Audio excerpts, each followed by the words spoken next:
Unti-unti na nga gumaganda yung bukid natin mga mare kasi marami na nga tayong natanim. Kaya naman samahan nyo kami sa panibagong araw nga mga mare. Eto nga't maaga pa lang nag-aasikaso na nga rin dito si Pangit. Nilabas niya na nga yung mga kailangan nga nilang gawin. Hali kasi mga mare, nabanggit ko nga rin sa inyo gagawin natin office yung dun nga sa may kwarto. Hali lalagyan na nga rin natin yun ng pagla-live nga natin ng barley. Marami rin kasi nagtatanong saan nga daw tayo kumukuha ng iba pang source of income. Bali mga mare sa barley nga. Kaya naman yung isang kwarto ay gagawin nga natin ng puro trabaho nga lang dun. At eto nga si Pangit, nag-init na nga rin siya ng tubig. Ako naman ay kabababa ko nga lang at pinadedi ko muna nga to si Gael para sa ganun busog nga siya pag binaba ko dito sa crib. Hindi naman siya masyadong iyakin mga mare, basta nga busog na siya at tulog, ibababa ko nga lang dyan ay talagang haba ng tulog niya. Napansin nga namin nitong mga nakaraan ay ang bilis niya nga magutom. Parang oras-oras gising siya para nga dumede. Dati kasi nung nakaraan ay hindi nga ganun mga mare. Siguro dahil nga lumalaki na nga siya.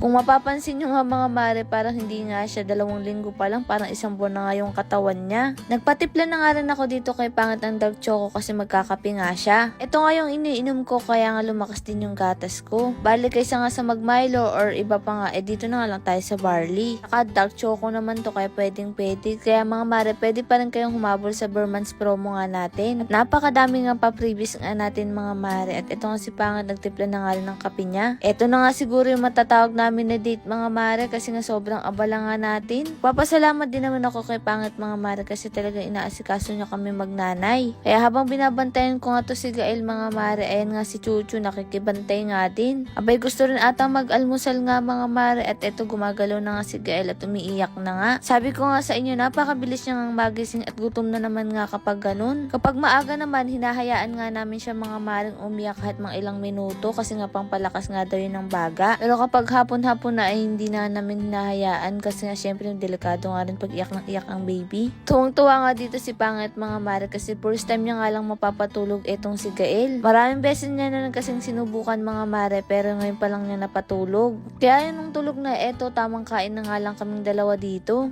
Eto na lang din yung oras kasi namin mga mare nakakapagkwentuhan nga kami at eto nga si Chuchu nakikisama nga din. Pagkatapos naman namin mga mare kumain nga dito, eto inasikaso na nga rin ni Pangit yung nabili nga niyang cabinet. Bali sa online na nga lang tayo bumili kasi ang ilalagay lang naman dito mga mare yung mga resibo o kung ano-ano pa nga galing sa Okoy. Tapos yung mga syempre yung mga barley, ganun. Ang hirap nga lang kapag sa online ka talagang i-assemble mo at pahihirapan kang mag-isip kung paano. Aba, ito nga si Onse, barley user na nga rin talaga yan. Lagi ay nang kinakape nila. Kaya nga yung mga nabili kong asukal, hindi na rin napapansin dito at yung kape. At ito nga sila tatay, aalis na nga rin sila. Kasi marami pa rin talagang gagawin nga doon mga mare. Sa totoo lang yung oras namin ay parang kulang na kulang at ito nag-milk tea pa nga sila dito, sana all. Hali kasi nasa alas 9 o alas 10 na nga nito kaya naman ay napamilk tea na nga rin sila. Si tatay tatakbo pa nga mayata mga mare. Ngayon, Noli naman ay tamang halo nga lang dito. Nagpahinga muna nga sila dito sa gilid para nga makapagsabay-sabay nga silang pag-inom ng milk tea. Pagkatapos naman nga nun, ito dumating na nga rin sila at pagdating nga nila, nag-asikaso nga agad si tatay sa kanyang mga pananim. O siya, ito nga si tatay, napakahilig talaga niya mag-apak mga mare. Kahit dati pa, ang bota nga niya, ginagawa niyang tsinelas kasi nga ayaw niya talaga nagtsinelas. Pag kailangan lang talaga pero makikita mo yung kahit sa nakakarating nakaapak. Kung sa bagay kami din nung nasa bukod kami nung maliliit pa kami talagang gusto namin nakapak, tuwang-tuwa kami, ewan ko ba. Kahit mainit nga yung simento, sige lang. At eto na yung mga tanim nga nila, diniligan na nga rin nila Kuya Noli. Bali bumili pa nga si Pangit ang iba pang lupa kasi nga kinulang. At eto nga yung malunggay natin, meron na nga rin tubo. Ako makakapagbayad na nga tayo kay Ate Vilma kasi naubos na nga natin yung kanya dong malunggay. Pero kapag naman nag-ani to, ibibigyan din naman natin sila. At eto nga yung mga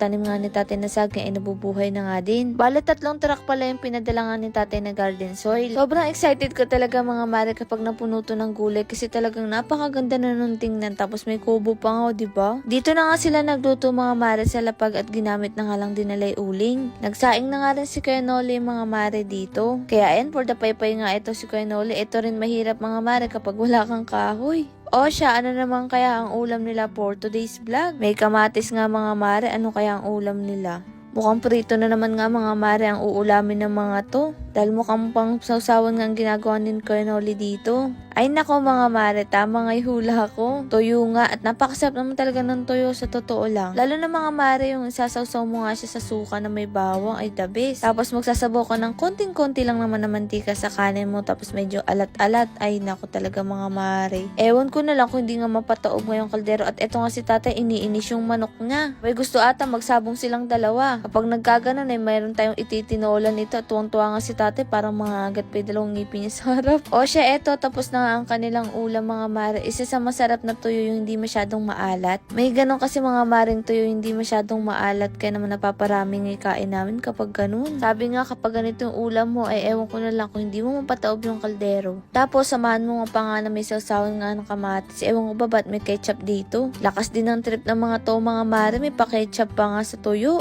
Imbis kasi na suka ay ketchup ang kanilang sausawan. Si tatay kasi talaga mahilig sa ganyang ulam. Hindi nga siya makarning tao mga mare. Alam niyo naman takot ngayon kumain ng masasarap. Lalo na nga yung matataba, yung mga pang high blood. Takot na takot yan mga mare. Pero sana nga matakot na nga rin siya sa pag-iinom niya. Kaya lang nga hindi nga mga mare takot. Ayos din etong si Kuya Noli mga mare. May sausawan ng kamatis, may ketchup pa nga sa plato. Nawa na yatang hotdog etong tuyo nga nila. Marami nga rin talagang nagsasuggest na wag nga daw binubuhat ang baby. O wag sanayin sa karga. Totoo lang mga mare, hindi naman namin siya sinasanay sa karga. Talagang may mga video lang talaga kami na nakarga nga namin. Pero hindi naman namin maghapon kinakarga yung bata kasi alam din naman namin kami din ang mahihirapan. Bukod doon kapag nga umiiyak siya, binubuhat nga namin at syempre ine-enjoy na nga rin namin yung moment na yun. Pero yun nga, hindi namin siya sinasanay sa karga kasi mahirap din naman wala tayong magagawa. Pero kasi siguro iba din ang pakiramdam kapag first time parents ka nga talaga naman gustong mo siyang kinakarga. Pero siguro nga iba-iba nga tayo ng paniniwala. O siya, mabalik na nga tayo dito at eto nga naglagay na nga rin sila dito ng kama-kama nga ulit na lupa. Balik kasi magtatanim nga ulit sila dito mga mare. Sabi ko nga ngayon lang naman to mahirap pero kapag sunod nga nito ay eto nga't magdidilig-dilig na nga lang din sila. Wala na silang ibang gagawin kundi magdilig-dilig, magpataba-taba. Ngayon kasi talaga kailangan natin magbungkal nga ng lupa dahil ito pangala yung simula. Pero kapag naglaon ay talaga naman mga maring madali na lang at mamimitas na nga lang tayo dito ng bunga. Meron nga kaming nabasa na wala nga daw kaming ibang alam na trabaho kundi pagbablog. Paano yun mga mare? Paano kami nabuhay kaya nung wala pa tayo sa vlogging? Kung wala nga tayong ibang alam na trabaho bukod sa vlogging. Naku mga mare, halos lahat ay natry na din namin ng trabaho. At naniniwala din ako na hindi na nga kami magugutom. Ngayon pa kaya nga mga mare na meron na nga tayong sariling lupa. Gat nga may lupang mabubungkal, abay magtatanim tayo para makaraos araw-araw. Tulad nga ng ginagawa natin ngayon, nagtatanim nga tayo mga mare kaysa nga bumili pa nga tayo ng gulay. Tapos yung sobra-sobra, di ba pwede pa natin pagkakitain yun mga mare, di ba? Sa mundo naman na to, basta maparaan ka at masikap, kahit anong trabaho mga mare, mabubuhay ka basta marangal. Basta wala kang inaapakang ibang tao, mabubuhay ka mga mare. Kaya ngayon, nagtatanim-tanim nga din tayo kasi menos-menos nga gastos din to. Dahil nga sa panahon ngayon ay napakamahal na rin talaga ng bilihin. Naman nagpapasalamat din kami kay tatay, talagang naging abala nga siya dito sa pagtatanim nga dito kahit nga hindi pupunta si pangit. At eto nga nagdidilig na nga rin si Kuya Noli dito habang nagtatanim nga si tatay. Ngayon pa nga lang mga mare na hindi to nagsisipaglakihan, ganda-ganda na nga ako dito sa kinalabasan. Paano pa kaya kapag matataas na nga ito mga mare ay ewan ko na lang talaga. O siya, hindi na nga rin sila doon nagtagal kaya naman eto uuwi na nga rin sila. Walang naman kasi ang gagawin nila dito mga mare, magtanim-tanim tapos pagtapos na pwede na silang umuwi. Kasi naman tumambay sila dito ay mainip nga sila ay doon kung ano ang gusto nilang gawin pwede. Lalo na nga kung lobat nga sila mga mare, wala sila dito mapaglilibangan. Si tatay nga kahit may cellphone hindi nga dinadala, natatakot baka mawala nga daw niya. Ang ginagawa ni tatay sa cellphone niya, pinapatago niya ngayon kay mama. O siya, eto namang kaganapan nga natin dito mga mare at eto na pala yung itsura nga dun sa kabilang kwarto. O diba mas gumanda nga siyang tingnan. Para sa ganun pag akit nga ni pangit pahinga na nga agad.